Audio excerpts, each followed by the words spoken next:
It was said that the silence of the warp had been torn apart by a light no demon could bear to witness. A wound of pure white had opened within the Immaterium, and from its edges reality itself had begun to bleed. The currents of madness recoiled, retreating from the surge of power that was neither chaos nor mortal faith. It was spiritual energy in its truest form, raw, radiant, and untainted. From within that radiance, a figure had been cast downward into the gulf between stars. His descent carried no sound, only the quiet hum of restrained fury. Black robes trailed behind him like torn shadows, and the light that burned around him pulsed in hues of orange and gold. The entities that lurked within the warp, the whispering demons, the endless horrors, had withdrawn as if before a predator of the soul. The rift had convulsed and sealed itself shut, unable to contain what it had released. Across the shifting storms of the Immaterium, echoes of his arrival rippled outward. Psychic networks screamed, astropaths went blind. Even the lesser gods of chaos turned their gaze toward the source. The void had fallen still, and where once there had been only madness and decay, a new presence had taken form. The veil of unreality had been scarred by something alien to its nature, something pure, disciplined, and yet burdened with boundless power. The world that would soon witness this arrival had no words to describe it. Through the dying light of the rift, a name was carried on the breath of the cosmos. It was whispered by the energies of countless souls and recorded in the terrified minds of those attuned to the warp. Ichigo Kurosaki had entered the 41st millennium, and with his arrival it was said that even the warp had remembered what fear felt like. The fabric of reality had begun to tremble, signaling that balance itself had crossed the boundaries of time and found a new battlefield waiting. The Immaterium had fallen quiet, and the galaxy held its breath, unaware that the fate of its eternal war had just been altered. The silence that followed his arrival had not been peace. It had been the breath before a storm. The galaxy into which Ichigo had fallen was a place where mercy had long been forgotten. Across the endless stars, humanity clung to survival through fear, faith, and unending bloodshed. Every world was a fortress, every sky a graveyard. Far below the rift, a hive world turned slowly on its axis, wreathed in smoke and flame. Its cities had been carved from steel and misery, stacked upon the bones of 1,000 generations. The air was thick with ash, the light of the sun hidden behind towers of industry and war. Billions lived and died without ever seeing the stars, their lives traded for the promise of duty. It was here that the wanderer from another universe was found. He had fallen into the lower reaches of the planet's atmosphere, unseen by the ships that prowled its orbit. His body had been caught by the planet's gravity, drawn through layers of smog and ruin until the ground rose up to meet him. The impact had been silent, the dust carried away by the winds of decay. The world itself had seemed to sense him. The dying energies of the warp had bent away, as though unwilling to touch what did not belong. Machines had faltered, and the air had grown heavy with a pressure that defied explanation. Somewhere deep, beneath the crust, a Mechanicus relay had burned out, unable to comprehend the energy signatures it had received. Across the planet's surface, armies had been locked in conflict. Men and women of the Imperial Guard had fought against heretics, mutants, and things far worse. They had been soldiers without rest, servants of an empire too vast to care whether they lived or died. To them, the sudden flicker in the sky had been nothing more than another omen, a promise of death, perhaps divine, perhaps cursed. And yet, in that moment, something had shifted. The flow of war had stilled for a heartbeat. The air had carried a pulse, faint but pure, spreading outward from the point of impact.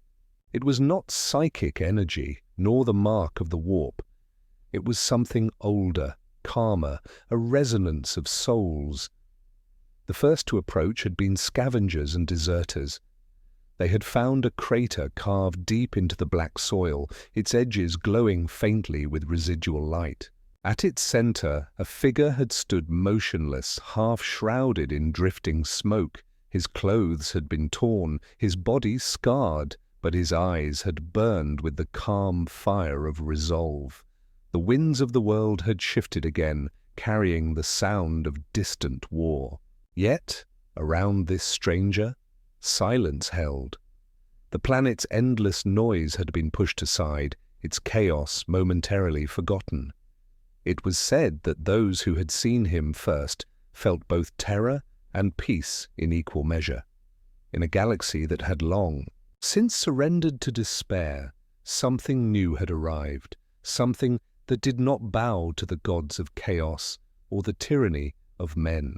The world had not yet understood it, but balance had come to a place that had known only war. The storm clouds had gathered once more, promising battles without end, and somewhere among them Ichigo Kurosaki had begun to walk.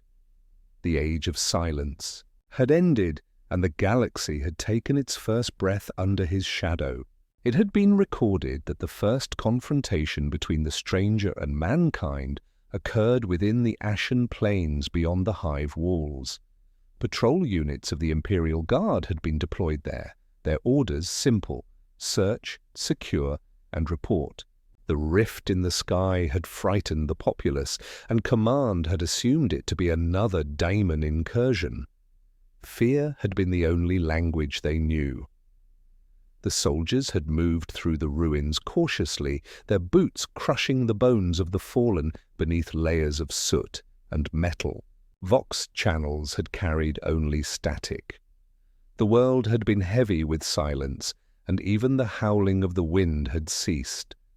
Then, through the haze, they had seen him, standing alone at the edge of the crater, black cloak torn and fluttering in the dying light. His presence had unsettled them. Sensors had failed to register biological signs: no heat, no heartbeat, no soul detectable by imperial measure. And yet he had been there, as solid as the steel beneath their feet. When the order to approach had been given, no one had moved. The youngest trooper had fired first. A single pulse of fear turned to light. The round had struck his chest and vanished without sound, dissolving into the air as if the laws of matter had been rewritten. Those who witnessed it later claimed that the air had changed in that instant. It had thickened, charged with unseen weight, pressing against the lungs and dimming the light around them. The figure had turned slightly, and for the briefest moment the world had seemed to bend with him. No words had been spoken, yet something had been felt, an unspoken warning wrapped in calm restraint. The Imperial officer had attempted to issue a second command, but his voice had failed him. The stranger's gaze had met his, and for a heartbeat the man had seen what lay behind those eyes, a force that recognized the soul, measured it, and judged it without hate or mercy. The soldiers had found themselves unable to raise their weapons again. The instinct to fight had been replaced by something older: reverence. From the city's upper spires, distant augurs had recorded the anomaly. Reports had been sent to the nearest inquisitorial bastion. A being of unknown origin, immune to both plasma and prayer, had appeared in the wastelands. Panic had followed, as it always did. The Imperium had never known what to do with miracles that did not wear their colors. As night had fallen, the stranger had moved among the wreckage, silent and unhurried. Each step had left ripples in the dust, faint trails of energy that lingered like after-images. The dead upon the battlefield had stirred, not in resurrection, but in release. Their souls had risen, shimmering like threads of light before dissolving into peace. It had been said that the Inquisitor herself had felt it from orbit, the sudden, inexplicable absence of pain across an entire district. She had ordered immediate containment, but it had been too late. The stranger had already vanished into the ruins. The first encounter had ended without battle, yet it had changed everything. Fear had turned into myth, and the Imperium had gained a name for what it could not understand. The Soul Shepherd had walked among them, and in his wake the war-torn ground had fallen silent. The calm that had followed the stranger's first appearance had not lasted. Within the shifting tides of the Immaterium, his arrival had not gone unnoticed. The fabric of the warp, stretched and scarred by millennia of chaos, had begun to tremble beneath an unfamiliar vibration. A resonance had moved through its storms, soft but pure, like a forgotten melody played within a hurricane. Across the vast oceans of unreality, demons had stirred in confusion. Their senses, sharpened by endless slaughter, had failed to define the nature of the new presence. It was not holy.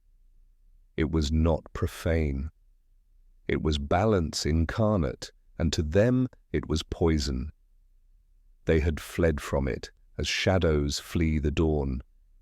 Yet not all had retreated. The blood god had felt it first, the pulse of a warrior's spirit unbound by his will. The scent of battle without worship had reached his throne of skulls, and rage had followed. The name of the intruder had been unknown to him, but the essence had spoken clearly. Strength without submission, conflict without corruption. It had been an insult to the creed of blood. The warp had screamed. Its storms had thickened, drawn toward the faint signature of the one who walked outside its law. Rifts had formed across distant sectors, and lesser demons had poured forth, hunting for the source. Entire planets had reported spontaneous psychic disturbances, visions of a blade of light cutting through darkness, of a masked figure standing against a tide of flame. On the hive world below, the Inquisitor's ship had detected the growing distortion. Astropaths had convulsed in their sanctums, their minds flooded with images they could not describe. Prayers had been whispered through bloodied lips, but the Emperor had given no answer. Something older than the Imperium had taken the galaxy's attention. In the midst of the chaos, the stranger had stood alone upon a broken bridge overlooking the ruins of the city. The wind had carried the taste of ash, and the sky had burned red with the light of the rift still fading above. His hand had rested upon the hilt of his blade, not in fear, but in instinct. He had felt the warp's attention like a storm pressing against his soul. His Reiatsu had flared unconsciously, rising like a tide against the corruption that sought to engulf him. The air had thickened once more, warping as invisible pressure radiated outward. Demons had appeared at the edges of reality, creatures born from hate, clothed in the remnants of mortal sin. They had reached for him, claws stretched in hunger, and then the world had grown still. The energy within him had shifted, calm, cold, and absolute. The spiritual pressure had burned through the veil, erasing the intruders in an instant. Where once there had been monsters, there had been nothing but motes of fading light. The warp had recoiled again, wounded by purity. The Inquisitor had watched from afar, her ship trembling as sensors failed to process the readings. It had been as if a sun had ignited within the heart of the hive world, She had given a single order to find him, understand him, and if necessary, end him. But the galaxy had already begun to whisper. The Immaterium had learned a new name, carried upon waves of disbelief and fear. A being who could make demons vanish without faith or flame. A soul unbound by any god. The warp had echoed with its own dread, and the name had spread like wildfire through the minds of the damned. Ichigo Kurosaki had been marked as the anomaly, the light that burned too clean for hell to contain. In the hours that followed the cleansing of the warp's shadow, the world below had been gripped by uncertainty. The Imperial Vox had carried fragments of impossible reports, readings that defied comprehension, soldiers speaking of vanishing monsters, and an entire sector that had fallen silent. Fear had spread through the command decks of orbiting vessels, for silence was never a good omen in a galaxy ruled by chaos. An inquisitor of the Ordo Xenos had been dispatched to investigate, one whose will had long been tempered by fire and blood. She had arrived upon the surface in a storm of engines and light, her landing craft breaking through the clouds like a blade through fog. The ruins had greeted her with stillness. The air had been thick with the scent of ozone and dust, and the echo of distant thunder had whispered through the hollow streets. Her escort had moved cautiously through the wreckage, their weapons raised and their faith unspoken. The readings from their scanners had fluctuated wildly, caught between emptiness and unbearable density, as though the air itself were bending beneath unseen pressure. They had found no bodies, no demon remains, only the traces of heat where reality had been scarred. In the heart of the city, she had stood upon a broken causeway overlooking a field of shattered metal. The crater where the anomaly had begun was still faintly aglow, marked by concentric rings of fused stone and glass. Her gloved hand had brushed the surface, and beneath it the ground had thrummed softly like a heartbeat. The power had not faded. It had merely gone deeper. The Inquisitor's mind had turned toward the only conclusion her order could accept. A weapon had been unleashed, one beyond the reach of sanctioned science or divine miracle. She had called for immediate quarantine, but the warp had already begun to whisper against her will. The psychic static had formed words she could not understand, something ancient, something human, yet utterly foreign.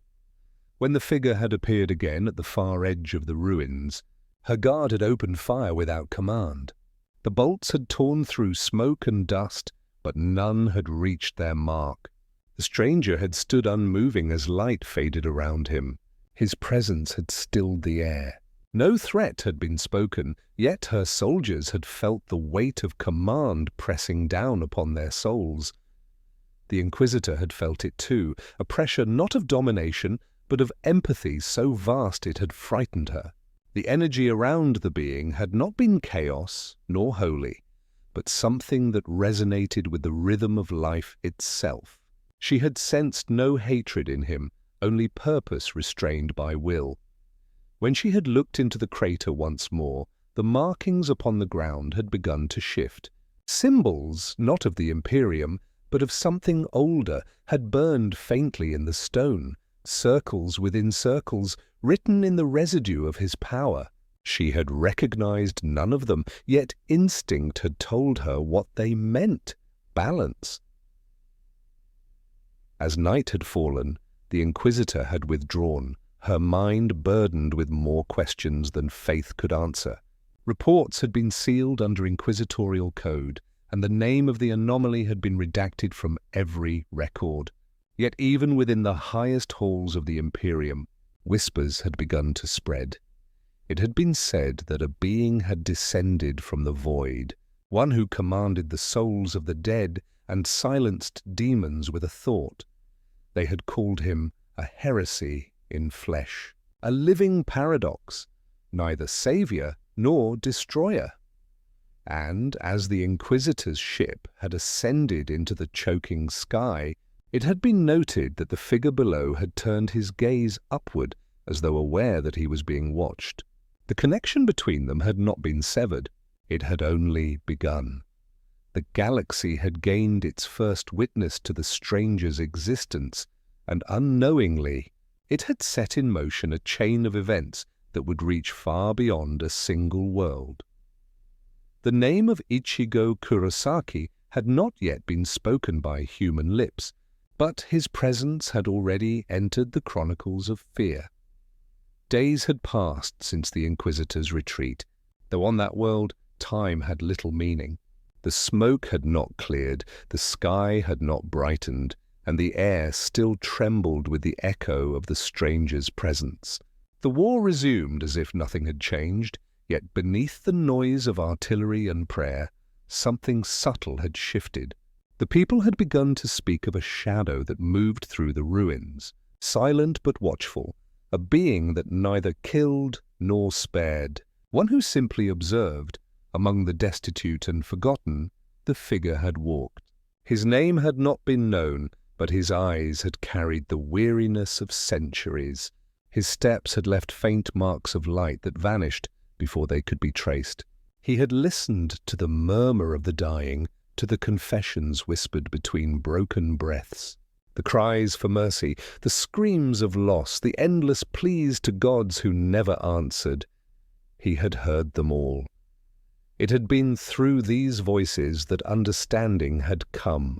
From the lips of soldiers and laborers he had learned of the Immaterium, a vast empire built upon faith and fear, where mankind worshipped a corpse upon a golden throne.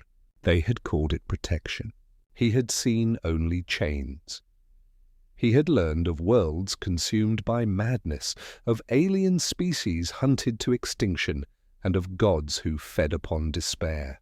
The galaxy, he had realized, was not unlike his own once had been, a cycle of hatred without rest. But here the cruelty had been sanctified. The strong had worn the masks of salvation, and the weak had been taught to thank their executioners. Through shattered temples and desecrated shrines, he had seen the relics of a broken faith. Statues of saints had stood side by side with execution pyres. Everywhere he looked, he had found the same emptiness, the hollow eyes of those who fought without knowing why. In the quiet corners of the underhive, he had offered what little solace he could. The dying had been eased into peace, their souls released from the torment of the warp. For the first time in generations, some had passed without screams. None had understood how, only that the pain had gone. And so whispers had spread among the poor and the desperate, carried through the tunnels like wind. They had said that a reaper had come, not to destroy but to set free. Far above, Imperial Command had dismissed the rumors as heresy, but the Inquisitor had not. In the privacy of her ship, she had studied every fragment of data, every burned image, every distorted sensor log. The readings had spoken of energy that existed beyond their science, a resonance that did not draw from the warp, but opposed it. It had been neither demon nor psyker. It had been something else entirely. Meanwhile, the Wanderer had continued to move unseen, learning through observation. He had watched humans pray to their emperor before battle, seeking purpose in sacrifice. He had watched them burn entire districts in the name of purity. He had watched soldiers fight beside machines that whispered prayers before firing. The devotion had been absolute, but it had not been hope. It had been fear polished into faith. He had come to understand that this galaxy was not merely dying, it was decaying by design. The people had long forgotten what they fought for, and their gods had long forgotten why they had been born. In the distance, the skies had thundered once more. Warp storms had flared at the edge of the system, and fleets had begun to gather. The Inquisitor's calls for aid had been answered not with caution, but with zeal. An investigation had turned into a crusade. And beneath the coming storm, the stranger had lifted his gaze toward the heaven. The faint orange light of his soul had flickered against the dark horizon. It had been clear to him then that understanding alone would not be enough. This galaxy, like his own, could not be changed through knowledge or reason. It would have to be faced. The silence around him had deepened, as if the world itself awaited his decision. The winds of war had begun to move again, carrying with them the scent of blood and prophecy. And within that stillness, the balance he embodied had shifted, preparing for the conflict to come. The storms that churned across the upper atmosphere had not been natural. The warp had grown restless once more, its tides drawn toward the pulse of a soul that should not have existed within it. The stranger's presence had disturbed the pattern of chaos itself. Something ancient and familiar had begun to stir within him, answering the whisper of that corruption in the depths of his being. Where light and shadow had always wrestled for dominion, the hollow had awakened. The reflection of instinct and rage that had long been buried within him had begun to claw its way back into consciousness. The voice that had once promised strength through surrender had returned, carried on the wind like a haunting echo. There had been no words, only the sensation of a cold smile curling in the dark corner of his mind. The hollow had not spoken because it had not needed to. Its intent had been felt rather than heard, an invitation to let go, to unleash the full measure of power that the body had been struggling to contain. The stranger had resisted. His will had remained iron, forged through wars of soul and spirit. Yet even will had its limits. The longer he remained in this poisoned galaxy, the stronger the voice had grown. It had fed upon the despair that saturated the stars, drawing strength from the endless suffering of the living. On the surface of the hive world, reality had begun to ripple again. The ground beneath him had vibrated faintly, resonating with the frequency of a battle between two forces sharing the same vessel. His spiritual energy had flared uncontrollably, bleeding through the layers of restraint that had long kept it in check. To those nearby, the air had become unbearable. The soldiers who had dared to approach had fallen to their knees, choking as unseen weight pressed against their lungs. Their vision had blurred, and many had fainted before they could draw another breath. The sky itself had darkened, the color draining from it until only grey remained. For a brief moment, the mask had appeared, a pale fragment forming across his face, smooth and cold, splitting the light with its emergence. The hollow's laughter had not been heard, but had been felt within the heart, a vibration of madness and freedom intertwined. Yet, just as quickly, it had been crushed. The energy had folded inward, pulled back under control by sheer force of will. The mask had cracked and disintegrated into dust. Silence had followed, deep and absolute, the kind that came after something barely contained. He had stood motionless, his breath steady, but his aura flickering like fire, starved of air. Within, the battle had continued, reason against rage, duty against instinct. He had known the risk. If the hollow were to awaken fully here, among these fragile lives, the destruction would be absolute. The city, the armies, the planet itself would be devoured by his own unleashed power. The Inquisitor's watchers had recorded the event from orbit. The sensors had captured a single spike of energy brighter than any psychic manifestation ever documented. The data had been sealed immediately, labeled as heretical and restricted to the highest clearance. But rumors had escaped nonetheless. Word had spread among the astropaths, whispered in fear across the void. They had said that a creature had been seen walking between worlds, a being that carried both damnation and deliverance within a single soul. A man with a mask of a demon and the heart of a god. Meanwhile, far beyond human sight, the Immaterium had rippled again. The gods of chaos had felt the tremor. One of their servants had been sent to watch, not to strike. an acknowledgement that something had entered their domain that even they did not understand. The stranger had opened his eyes to the distant horizon once more, the glow within them faint but unbroken. He had felt the hollow retreat into silence, not in defeat, but in patience. It had not been banished, only waiting. And so the balance within him had narrowed to a fragile line, a razor's edge between restraint and ruin. The air had cooled, and the noise of the city had slowly returned. But from that moment onward, every soul that had come near him had felt it, the quiet promise of destruction held just beneath the surface. The galaxy had seen the first flicker of the storm he carried within, and the warp itself had begun to listen. The tension within the warp had not subsided. The gods had grown restless, and their servants had begun to move. From the depths of the Immaterium, shapes had emerged, creatures of blood and shadow, drawn by the echo of the soul that had wounded their realm. Their purpose had been simple: seek the intruder, consume him, and restore the balance of fear. The first rift had torn open above the hive world like a scar in the sky. Its edges had burned crimson, and the stench of corruption had spilled into the air. The ground had trembled as the veil thinned, and the shrieks of demons had filled the void between worlds. Mortals had fled in chaos, their prayers drowned beneath the sound of tearing reality. The Inquisitor had been aboard her vessel when the alarms had sounded.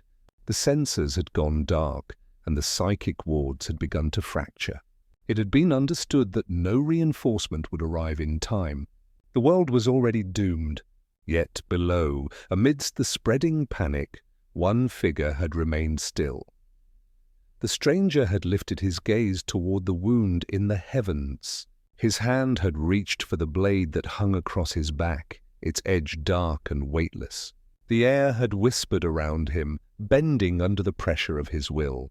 The energy within his soul had stirred, steady, focused, unyielding. The demons had descended in a tide of fire and smoke. Claws had raked across the steel ruins, and wings of bone had blotted out the light. The first of them had lunged toward him, its body shaped from rage itself. It had struck, and for a moment the world had vanished in flame. When the light had cleared, the demon had been gone. In its place, a scar had burned into the ground, long, straight, and clean. The air had shimmered as particles of ash had fallen like snow.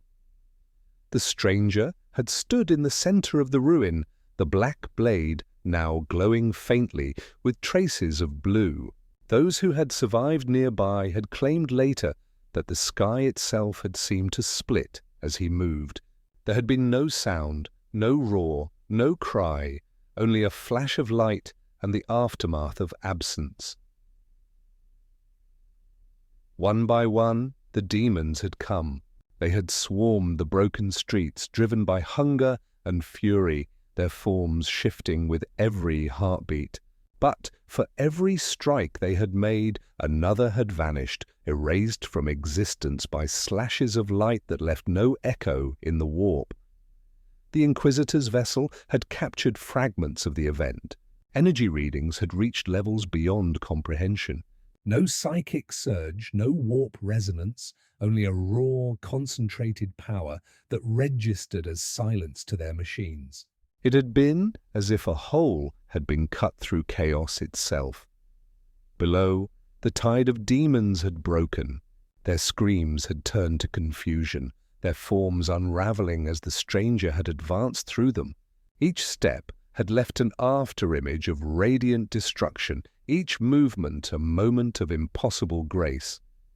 When the last demon had fallen, the rift above had begun to collapse. The warp had recoiled, devouring its own wound, sealing itself in fear of the light that had cut through it. The sky had cleared, leaving behind only the faint shimmer of energy and the ruins of a battle already fading from memory. For the first time in ages, that world had known silence untainted by despair. The air had grown still, and the survivors had dared to breathe without fear. From orbit, the Inquisitor had watched the feed in disbelief. The impossible had been witnessed. A world had been saved not by faith, nor by fire, but by a single being whose power defied both science and superstition. Reports had been transmitted, though none had believed them. A human form had been seen standing amidst the ruins, surrounded by the remains of demons that had left no corpses behind.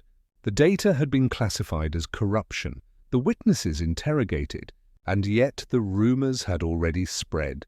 It had been said that something had walked upon that world that even the warp had refused to touch, and within the Immaterium, the echo of that battle had continued to ripple outward, carrying with it the name that would soon reach the ears of gods and mortals alike. Ichigo Kurosaki had hunted demons without prayer, and in doing so, he had shaken the throne of blood itself. The victory had not been seen as salvation. In a galaxy ruled by fear, deliverance without doctrine had been mistaken for heresy. The ruins of the hive world still smoked when the judgment of the Imperium descended upon it. To those who ruled in faith, no act beyond their understanding could be pure. From the void above, the fleets of the ecclesiarchy had gathered. Their vessels had burned with the golden fire of sanctified wrath, their cannons adorned with relics and scripture.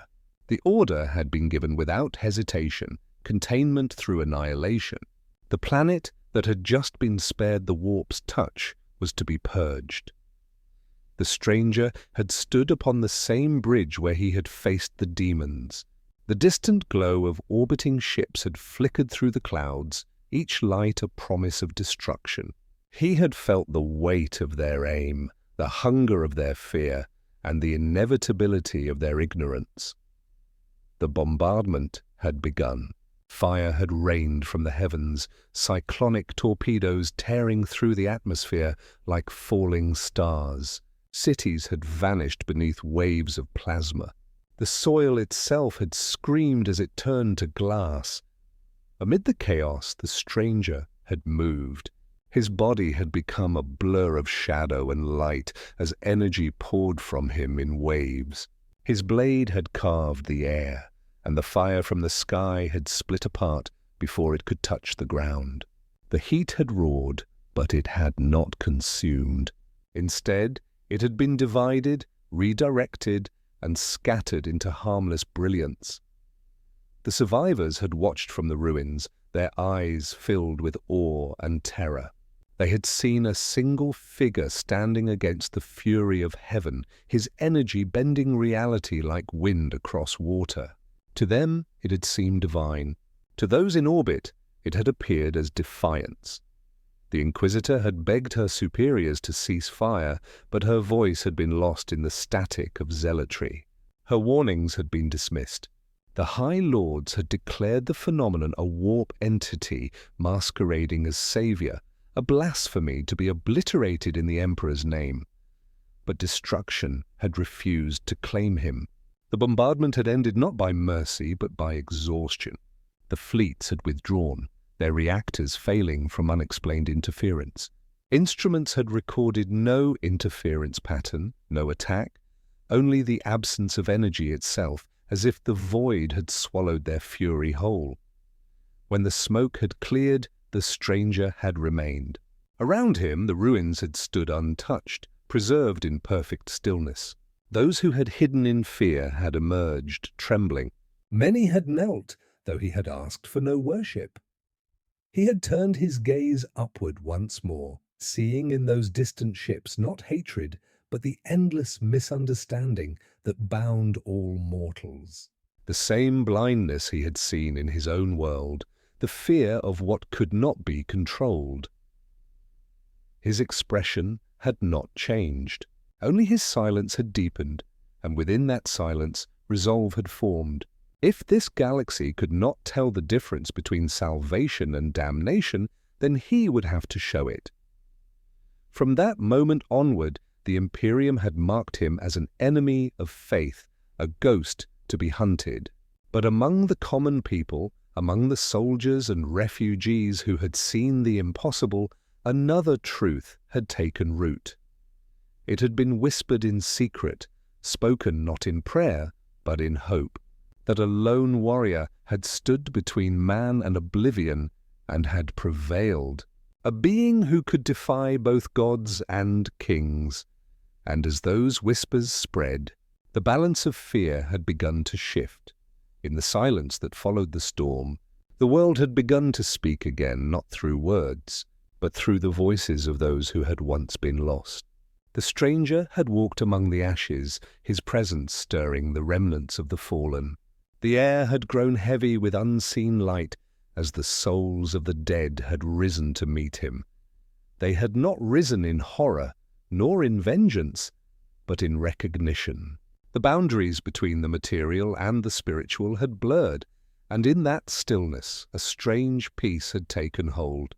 The spirits had gathered around him, shimmering faintly in the darkness, drawn to the pulse of his soul like moths to a flame. He had listened to them, not through sound, but through the weight of their memories. He had felt their pain, their fear, and their exhaustion. Each soul had been a story unfinished, cut short by war, by faith, by despair. And one by one they had begun to fade, not in torment, but in release. Where his energy had passed, the warp's taint had withdrawn. The corruption that had clung to the land for centuries had begun to peel away like dead skin.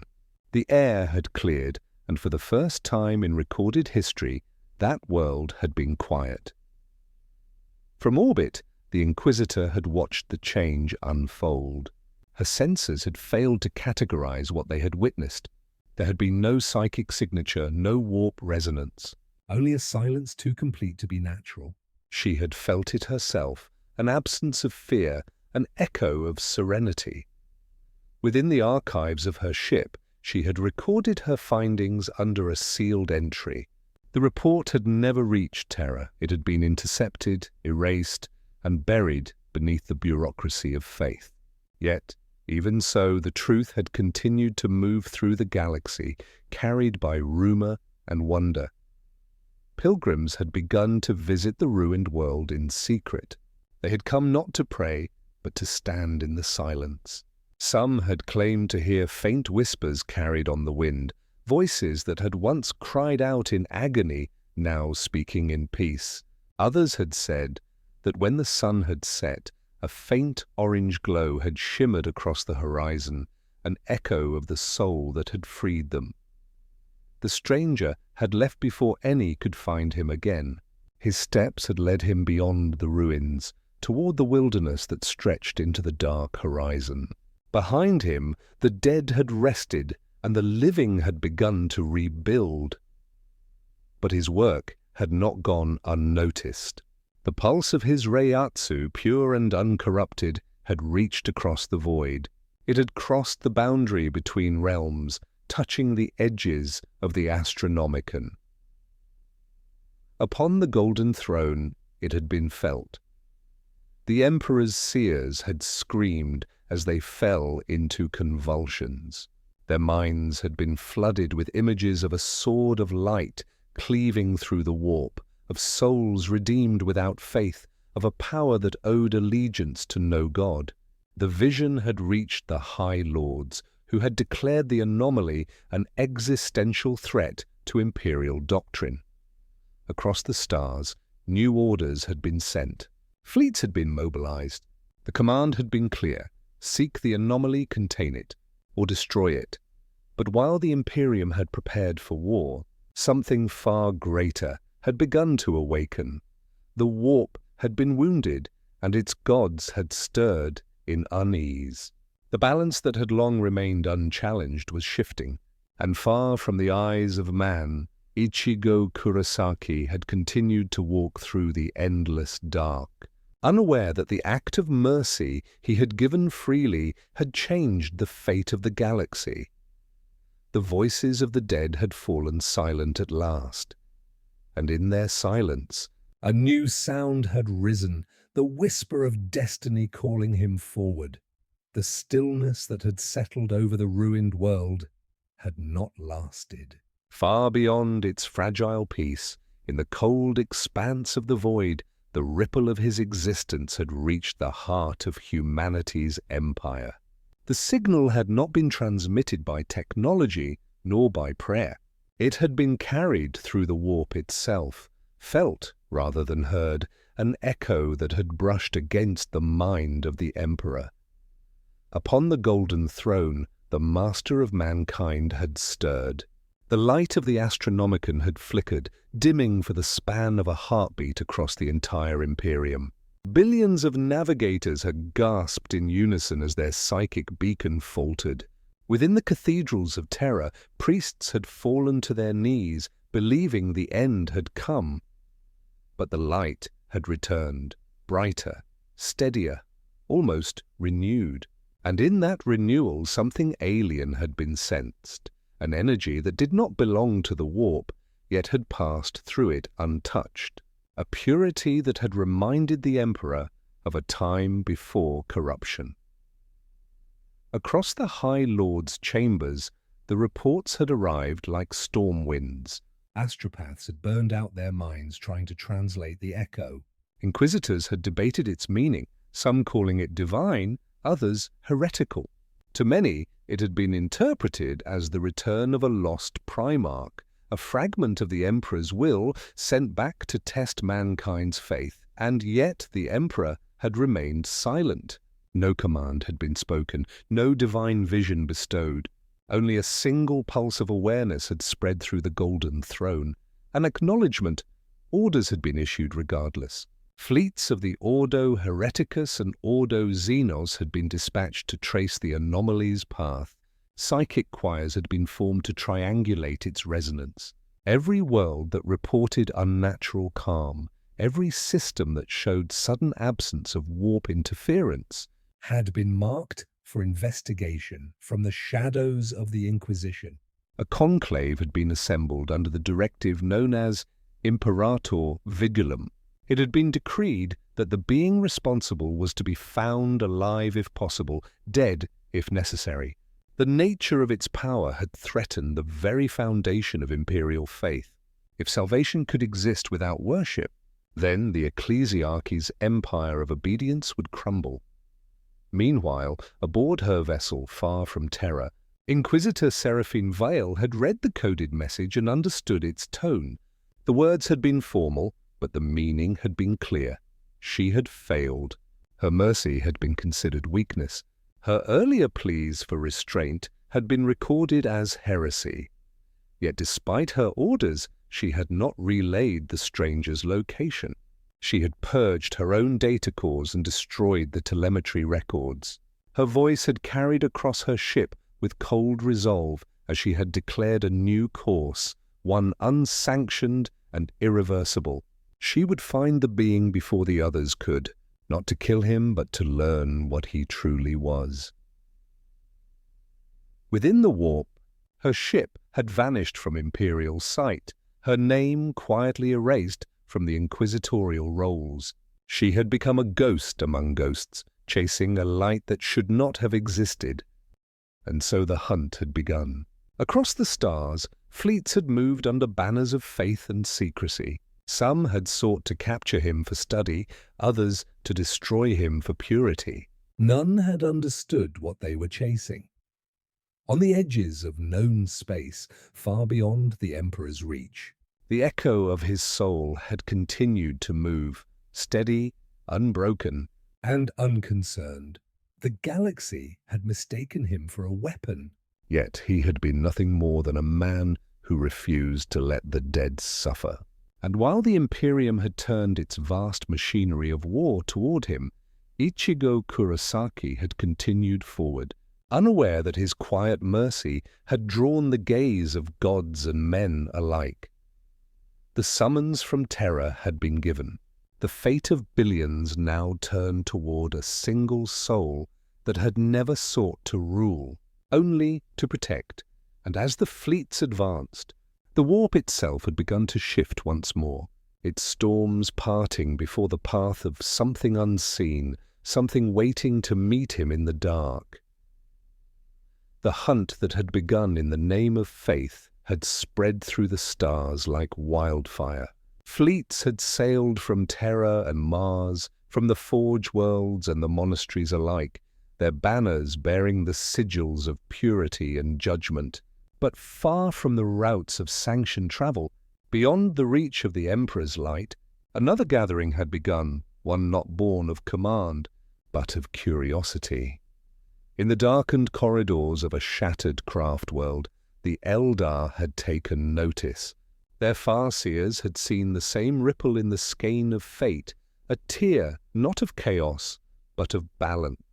The threads of destiny that had long been clouded by the ruinous powers now shimmered faintly with light. It had been something that did not belong to this age, a pattern that defied the will of gods. The seers had whispered of it around their crystal thrones. A being of living soul energy had crossed into the realm of madness and survived unscarred. They had named him the Shard of Balance, a mortal echo of the long-lost harmony their kind had once known before the birth of Slanesh. A conclave had been held in secrecy. It had been decided that the stranger must be found not as an enemy, but as an ally. A small band of harlequins had been sent into the void to seek him, messengers of both jest and prophecy. Their masks had shone faintly as they had stepped through the webway, following the scent of his soul through the endless tunnels between reality and dream. Meanwhile, on the edge of Imperial territory, Inquisitor Seraphine's rogue vessel had drifted through uncharted systems. Her crew had been restless, afraid of the silence that had followed them through the warp. They had spoken of whispers that had echoed through the hull, of shadows that had laughed in the corridors. She had silenced them all, though within her heart she had known the truth. The warp itself had been watching her. Her search had led her to a dead system where the stars had dimmed long ago. There, among the shattered moons, she had found him again. He had stood upon the surface of a barren asteroid, his gaze turned toward the void as if he had been waiting. When she had approached, there had been no hostility. Her weapon had remained lowered, though her faith had trembled. She had spoken no words, for she had known that he already understood why she had come. The harlequins had arrived soon after, stepping from thin air like dancers on invisible strings. Their presence had filled the air with tension and unreality. The Inquisitor's soldiers had raised their weapons, but the stranger had lifted his hand once, and all had fallen silent. The meeting that had followed had not been one of treaties or promises. It had been an exchange of understanding. The Eldar had spoken of the dying galaxy, of the threads of fate that had been consumed by chaos, and of the single light that had begun to burn anew within the warp. The Inquisitor had listened, and though she had understood little of their riddles, she had felt the truth within them. The stranger had remained still, his voice quiet, his intent unreadable. Yet it had been clear that he had not sought dominion nor vengeance. He had sought only balance, a return to the harmony that had once existed between life and death, spirit and matter. And so, within the cold light of that dead system, an alliance had been born. Fragile, unspoken, and bound not by oath but by purpose, the Inquisitor had become its witness, the Eldar its guide, and the Wanderer its heart. The galaxy had called him Anomaly, heresy and God, but among those who had seen him truly, another name had begun to take shape. They had called him the Sole Shepherd of the Void, a bridge between the living and the dead, between mortal and divine. As the webway closed behind them and the rogue ship drifted once more into the dark, the Inquisitor had known that her path had diverged forever from the Imperium. She had turned her gaze toward the man who had undone the faith of her kind simply by existing, and she had understood that she was witnessing the birth of something far greater than rebellion. It had been a beginning, one the galaxy would neither understand nor forgive. The key passage that had followed had not been made through space, but through the soul of the universe itself. The Harlequins had led the way, their movements weaving light through the shadows of the webway. The Inquisitor's ship had followed in silence, swallowed by the tunnels that lay beyond mortal comprehension.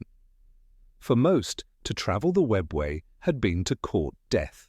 For the stranger, it had been to walk through memory.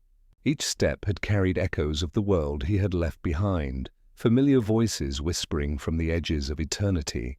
The laughter of friends, the cries of enemies, the weight of promises broken and fulfilled. All had come and gone like distant stars fading into dawn. The deeper they had gone, the more the warp had pressed against the edges of the corridor. Its storms had raged, slamming against the invisible walls of the webway like beasts denied their prey. Demons had howled in hunger, clawing at the barriers that separated their chaos from the serenity within. Yet, wherever the stranger had walked, the walls had strengthened. His Reiatsu had flowed outward, forming an unseen shell around the group. The Harlequins had watched in quiet fascination as the madness of the warp had recoiled from him. His energy had not purified the chaos. It had balanced it, bending it back upon itself until the storm had grown still. For the first time in the memory of the Eldar, the warp had known calm as they had travelled. The Inquisitor had asked him what he was.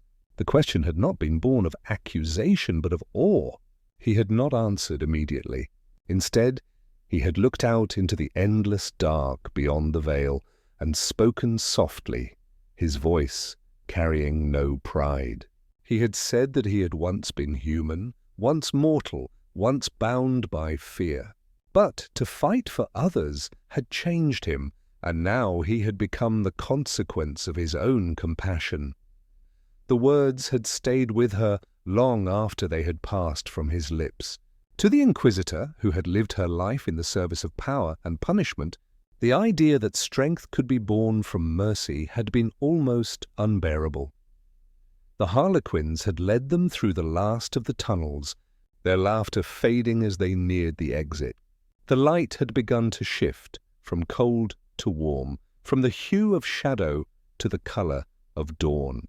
When they had emerged, they had found themselves before the impossible, an ocean of stars untouched by war. The warp storms that had once torn this sector apart had vanished. The void had been clear, silent, almost peaceful. Even the Inquisitor's sensors had registered the anomaly. The warp's presence had been null, its corruption gone. In that stillness, the stranger had turned his eyes toward the heart of the galaxy, where the light of the Astronomicon burned faintly in the distance. The web of fate had been stretched thin, yet it had still endured. He had known then that his journey was far from over. The warp had been wounded, but the infection had not yet died. The true battle had yet to begin. As the Harlequins had faded into the darkness once more, and the Inquisitor had sworn her silent allegiance to a cause she could not name, the stranger had taken a single step forward into the void, and the warp had trembled, not in rage, but in anticipation. The paths through the void had carried the wanderer and his few companions into a region that maps no longer named.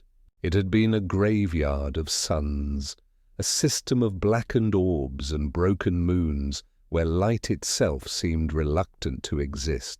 It was there, in the heart of that silence, that they had found the world forgotten by all but myth.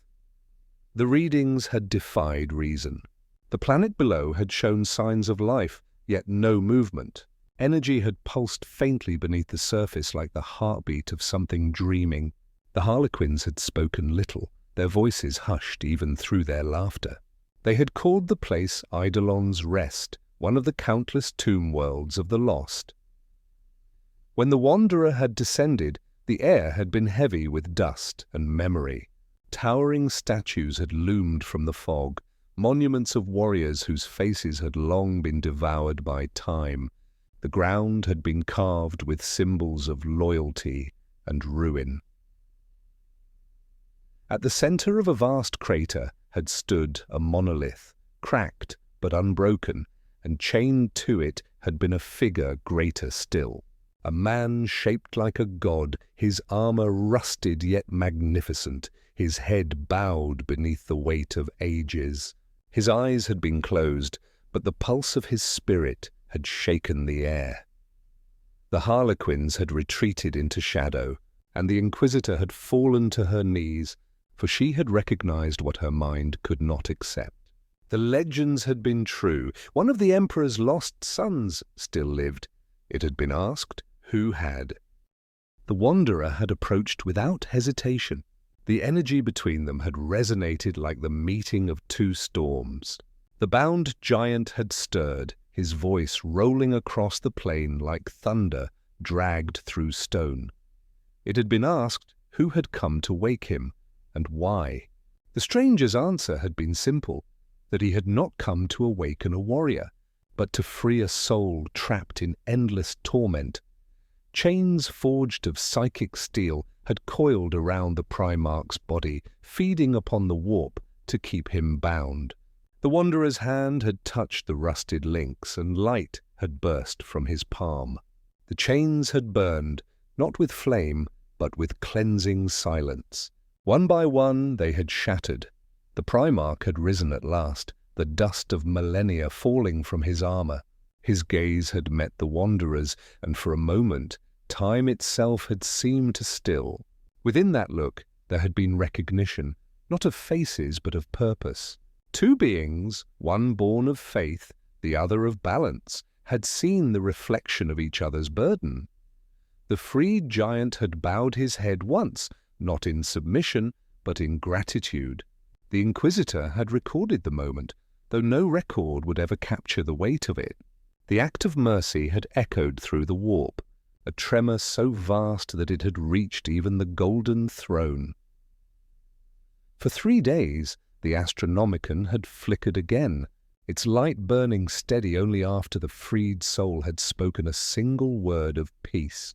It had been said that the Emperor himself had stirred upon his throne, not in anger, but in memory. Thus, the Wanderer had given freedom to one who had known only duty, and with that act, the legend of Ichigo Kurosaki had crossed from myth into prophecy. The ripple of that moment had not stopped at the borders of light.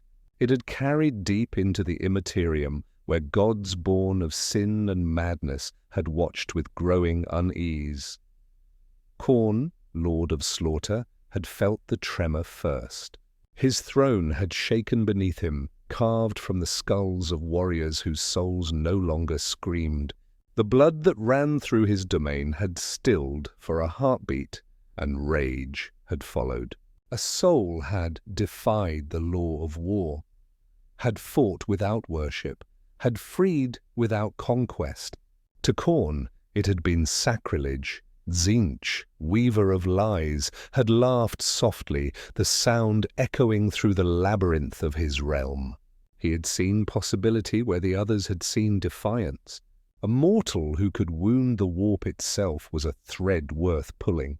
His 1,000 eyes had turned toward the Wanderer, each calculating what might be gained from the balance he carried. Nurgle had stirred within his garden of decay. The flowers of rot had wilted at the thought of such purity. He had spoken to his children in a tone that had been both pity and envy. To him, the stranger had been a seed of renewal that could not take root in his soil. And deep within the palace of pleasure, even Slaanesh had fallen silent. The god of excess, whose every breath had been a symphony of agony and ecstasy, had watched the mortal soul that refused corruption. In that resistance, Slaanesh had found a beauty even they could not claim. Across the warp, the storm had shifted. The balance of eternity had been disrupted not by an army, but by one will strong enough to exist without worship. Whispers had begun to spread among the demons that the soul who walked between light and shadow could not be consumed, that his blade could wound their essence without ending it, binding their pain in stillness. Some had begun to call him the Unmaker, others the Peacebringer. Both names had carried equal fear. The gods had argued in silence, their domains trembling as they spoke without words. Should he be destroyed or should he be shaped? Could such purity be bent, or was it a weapon that would break all who touched it? In the end, it had been agreed upon only this: he could not be ignored. The warp had darkened as their attention had converged upon him. Tempests of madness had formed at the edges of reality, where mortal fleets had vanished without a trace. Prophets had awakened screaming, their minds shattered by glimpses of a man whose soul glowed brighter than any star. And through it all, the Wanderer had continued onward, unaware of the pantheon that now watched him. His steps had remained steady, his will unshaken. He had walked through fields of ruin and worlds forgotten, carrying with him the weight of all who sought to understand him. The gods had prepared their champions. The demons had gathered their hosts. The Imperium had armed its fleets.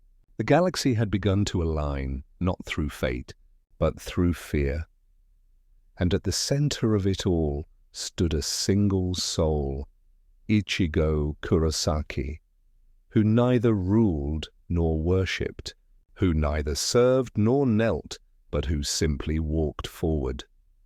The gods of the warp had noticed him at last, and in their eternal war, a new name had been spoken, not in reverence, but in warning.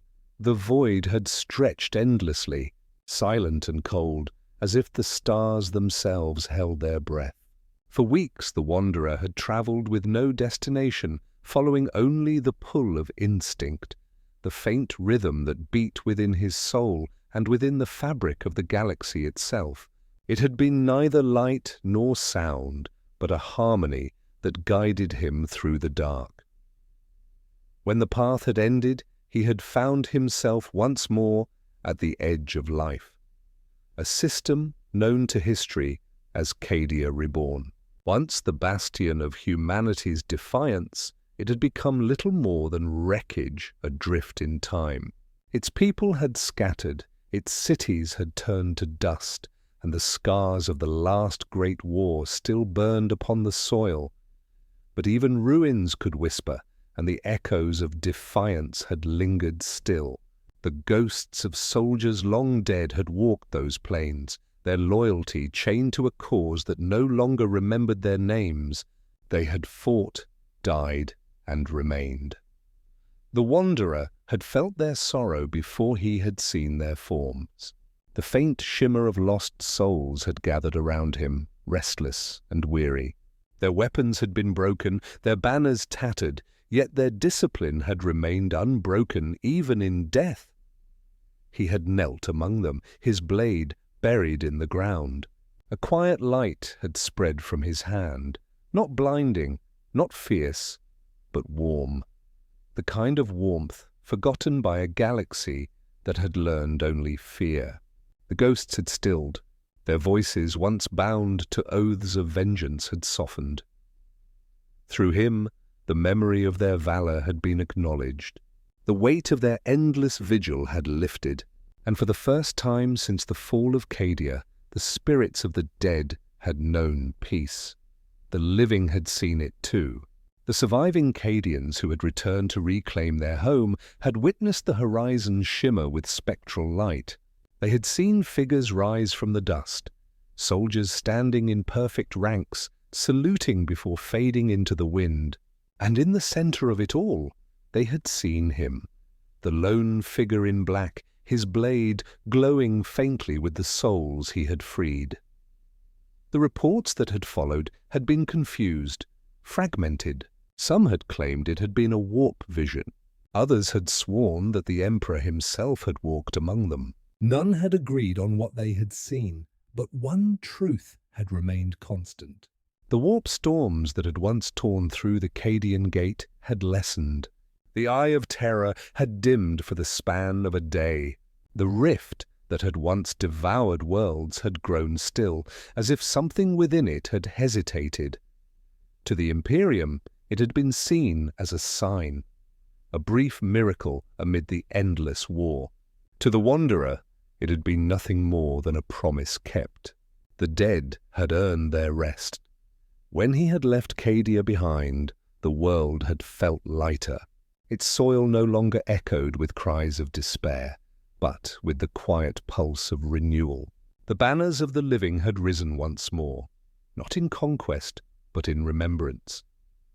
The Wanderer had not stayed to see it.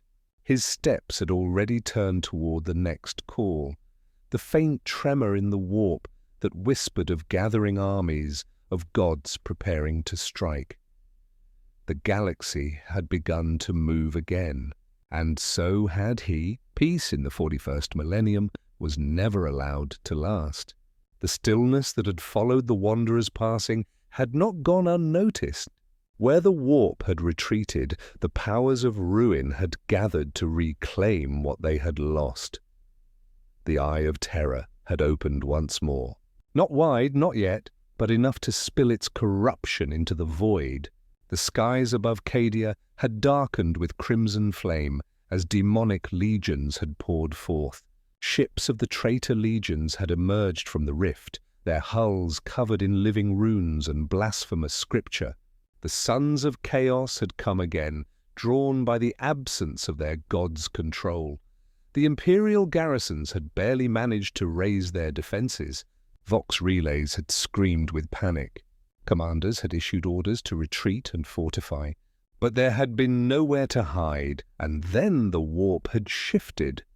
At the edge of the storm, a single figure had emerged, cloaked in black, blade drawn, eyes burning with a light not born of any sun.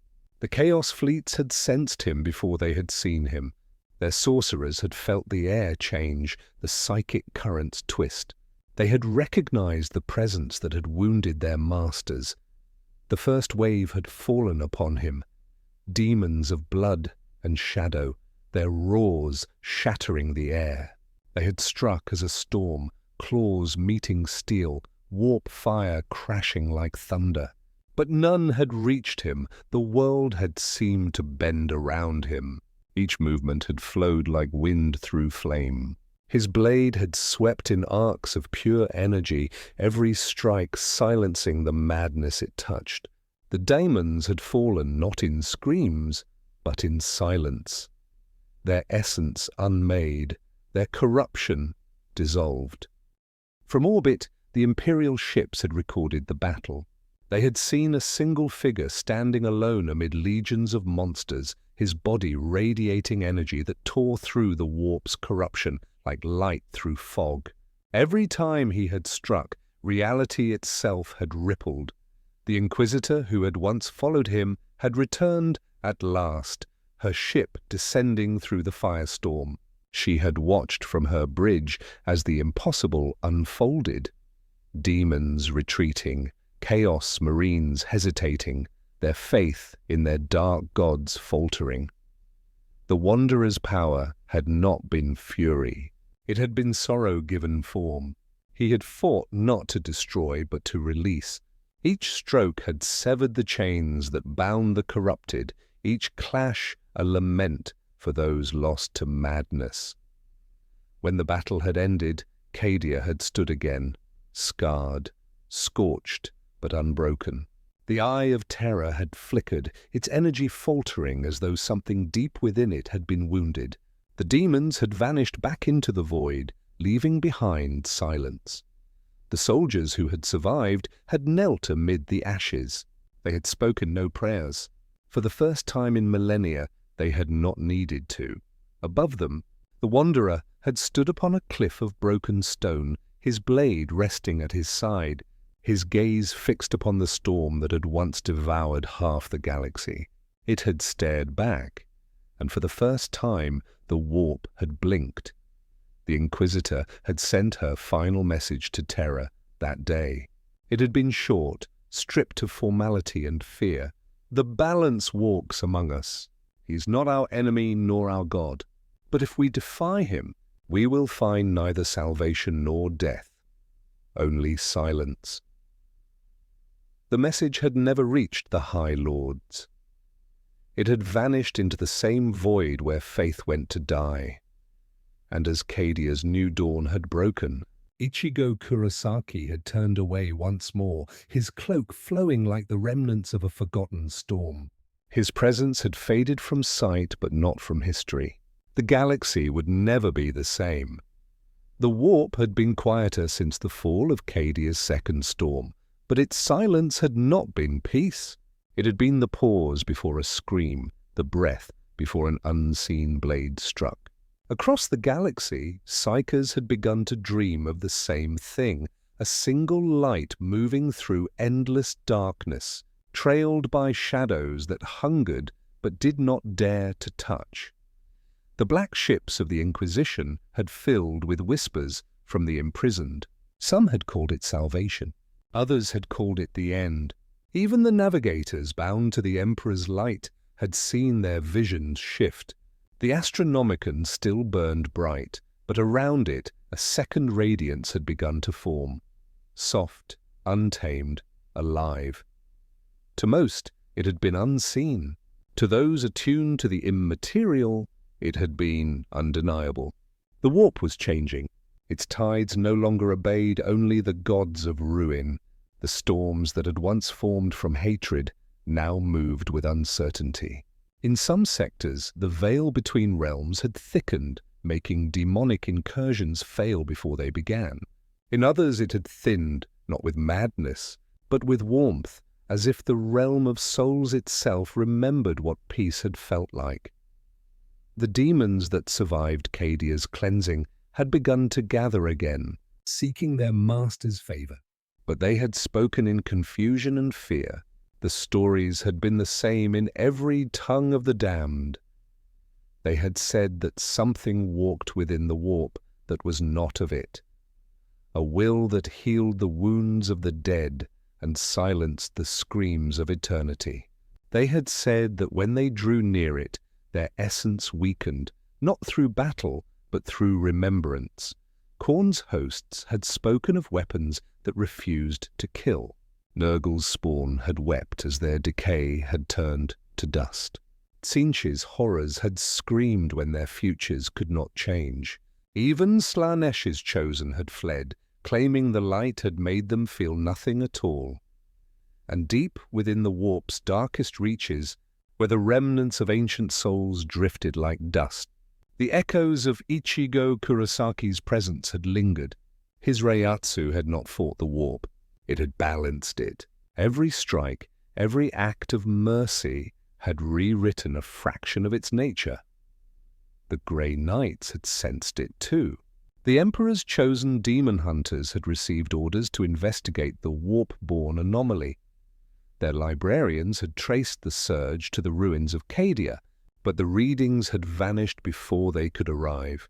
The oldest among them had felt an unease that words could not describe. For the first time in their long history, the warp had not resisted them. Their psychic wards had burned with calm instead of strain. Their blades had glowed without prayer. Some had fallen to their knees, unable to comprehend the purity of what they had felt. They had named it the balance signal. To the Imperium, it had been seen as a mystery to weaponize. To the demons, it had been seen as the herald of death.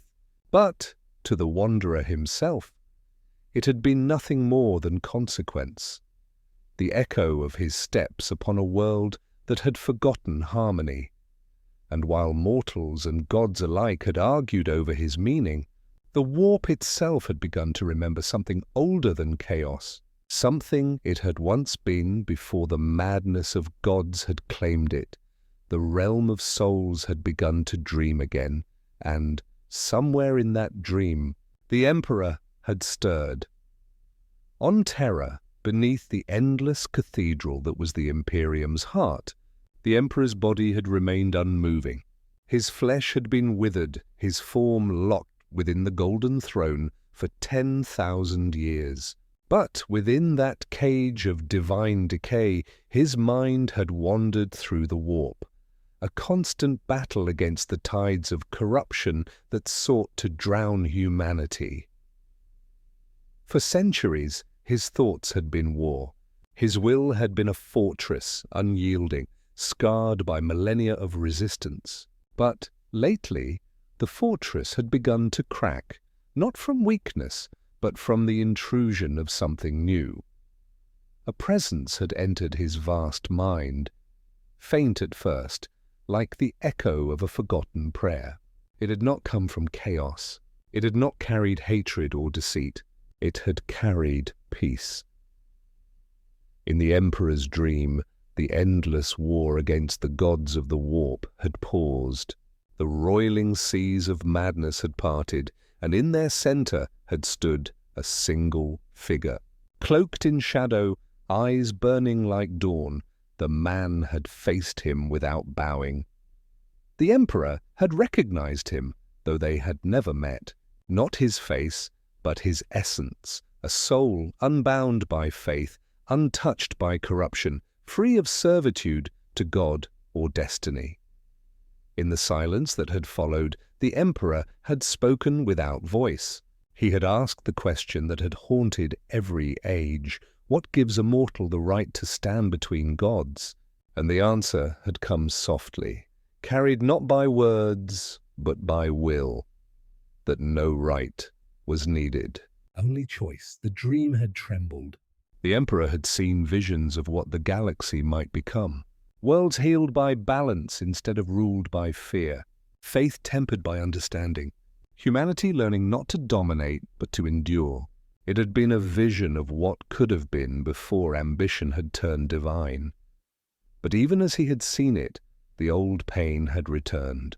The chains of duty had pulled tight once more. He had felt the Imperium's endless hunger pressing upon him. The prayers of billions demanding war, judgment, and purity. They had drowned the quiet voice of peace beneath oceans of fanaticism. The Emperor had looked again toward the figure of the Wanderer. He had seen not defiance but understanding. The two had stood within the heart of the warp, light and shadow mingling, neither stronger nor weaker than the other. Before the dream had ended, the Emperor had reached out, not to command, but to acknowledge. For the first time in 10,000 years, he hadn't stood alone in the sea of madness. When he had awakened upon the golden throne, his eyes had not opened, yet the Astronomicon had flared with a new hue, gold mixed with faint orange. Across the galaxy, psychers had screamed, unable to comprehend the change. The Emperor had not spoken. He could not. But through the warp, his thought had been carried to the one who had brought the dream. It had not been a plea. Nor a warning, only a simple truth. Balance must be kept. And somewhere in the dark between stars. Ichigo Kurosaki had paused in his steps, as if hearing a familiar voice carried from an impossible distance. The dream had been shared. The war between gods had shifted, and the galaxy, for the first time since the birth of chaos, had begun to change its rhythm. The galaxy had changed. The warp no longer screamed without pause. It now whispered, restless, wounded, and afraid. Worlds that had known only torment began to dream again, their skies clearing, their storms easing. But peace, in the age of ruin, was never more than a breath between catastrophes. From the deepest fold of reality, something older than chaos stirred. It was not a demon, nor god, nor machine.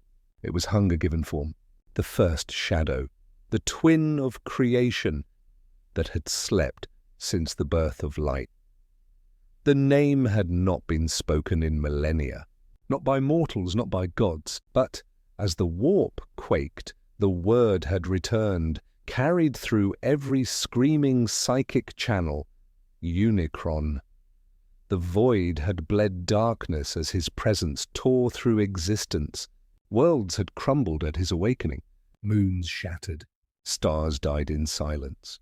He was not of the warp, yet he devoured it, consuming the corruption and the purity alike. To him, gods and mortals were one, sustenance to end eternity's hunger. Across the galaxy, the warp gods had fallen silent. Even Khorne's rage had dimmed, and Tzeentch's laughter had faltered. They had known him once, as the echo of their beginning, the void that had given them shape. His return meant only one thing, the end of all purpose. On Terra, the Emperor's light had flared gold and crimson, shaking the foundations of the golden throne.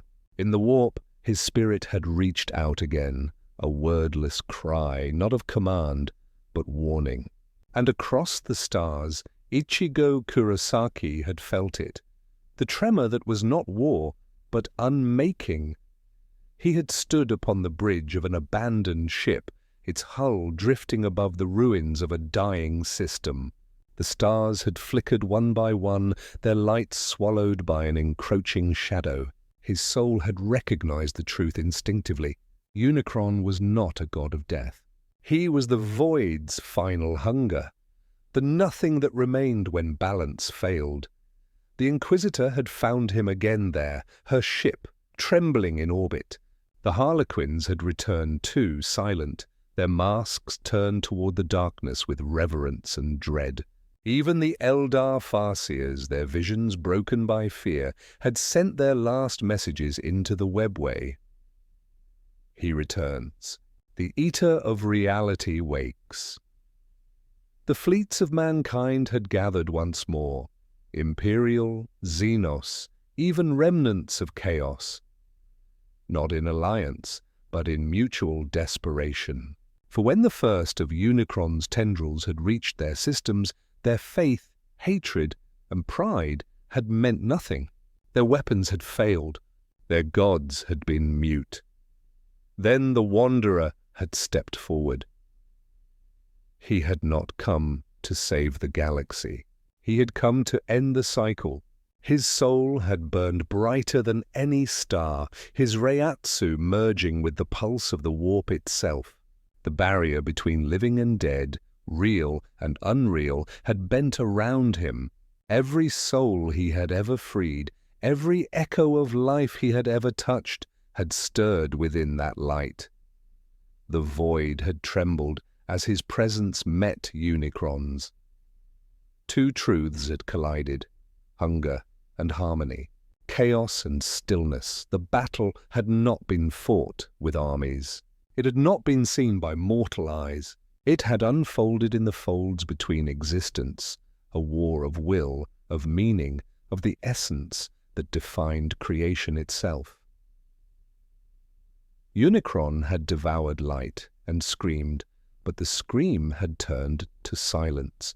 For every fragment he consumed, the Wanderer had given back stillness. For every world Unicron had erased, Ichigo's soul had reignited a spark. He had not sought to kill the void, for the void could not die. He had sought to balance it. And in that final act, the galaxy had changed once more. The warp had folded inward, its chaos stilled into form.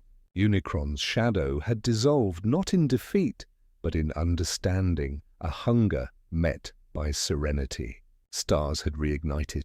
The Astronomicon had burned white for the first time in history. The Emperor's dream had found its echo, and when the light had faded, the Wanderer had vanished. No body, no ship, no trace. Only a pulse in the heart of every soul. A reminder that balance had been restored not by gods, but by one who refused to be one. In the millennia that followed, priests had rewritten the story. The Inquisition had erased the records. The warp had grown quiet, its storms slower to rage. But among the stars, travelers had still spoken of a faint glow that sometimes appeared in the void, orange and white, like a sunrise no world had ever known. They had said that when the light appeared, demons fell silent, that when despair took root, a warmth filled the air, and so the myth had endured. In the age of endless war, it had been said that once a soul of pure will had crossed from another world to teach the galaxy that strength without compassion was chaos, and peace without struggle was death. His name had been forgotten by empires, but remembered by the stars. Ichigo Kurosaki, the balance of souls. And though the gods had returned to their thrones, none had dared speak his name, because even gods feared the silence he had left behind. 1,000 years had passed since the final convergence. The galaxy had healed in silence. The warp still pulsed with its storms. The Imperium still waged its endless wars. And yet, something within reality itself had changed. It was not loud. It was not spoken. It lived in the quiet between battles, in the breath before a soldier prayed, in the moment before a psyker fell to madness. The balance had endured. Across the void, planets once cursed by corruption had begun to bloom again. Small colonies had risen in the shadows of ruin, guided not by faith or command, but by cooperation. Humans and Xenos had lived together on distant fringes far from the gaze of terror, surviving not through purity, but through understanding. Their historians had written of a presence that had passed among their ancestors, a wanderer who had fought with no army, who had given without rule, who had died without leaving a grave. The Imperium had never spoken his name. The Inquisition had purged every record, every whisper, every fragment of data that bore his echo. Yet the silence had betrayed them, because silence, too, carries truth. Among the Space Marines, legends had persisted. The Grey Knights had kept an unspoken vow, never recorded in the Librarius, that when facing a demon who did not fight in hate, they would lower their blades in honor. None had remembered where the vow had begun, only that it had felt right. The Eldar had crafted a single crystal sphere within their surviving craft worlds, one that glowed faintly orange and white, humming softly when the warp grew violent. The Harlequins had never spoken of what it was, but their dances had ended with the same gesture, a raised blade, lowered in peace. Even the servants of chaos had remembered. Among the broken warbands that roamed the Eye of Terror, stories had spread of a light that appeared before doomed ships, silencing their warp storms long enough for them to flee. To some it had been seen as mockery, to others, mercy. And somewhere within the Golden Throne, the Emperor's eternal dream had shifted. The Astronomicon still blazed, but beneath its gold hue, a faint thread of orange light had lingered, subtle, enduring, like the memory of balance itself in time. The scholars of distant millennia would argue whether Ichigo Kurosaki had truly lived or if he had been the galaxy's collective wish, the soul of compassion born in a universe that had forgotten how to feel. Some would call him myth. Others would call him messenger. But among those who still dreamed in the darkness, one belief had remained. That balance was not the end of war, but the strength to fight without hate. That peace was not the absence of struggle, but the will to rise without pride, and that sometimes salvation does not come from gods, but from a single soul who chooses to walk alone until others learn to walk beside him. The galaxy had continued to turn, vast and uncaring, but within its heart there had remained a quiet rhythm. The pulse of harmony carried through every living soul. The balance had not been destroyed. It had simply taken new form, a promise woven into existence itself. And when the next great war would come, When the darkness would rise again, as it always did, somewhere, in the silence between stars, a faint light would answer. The legend had never ended. It had only begun anew. Ichigo Kurosaki, the soul of balance, eternal in every world that remembers hope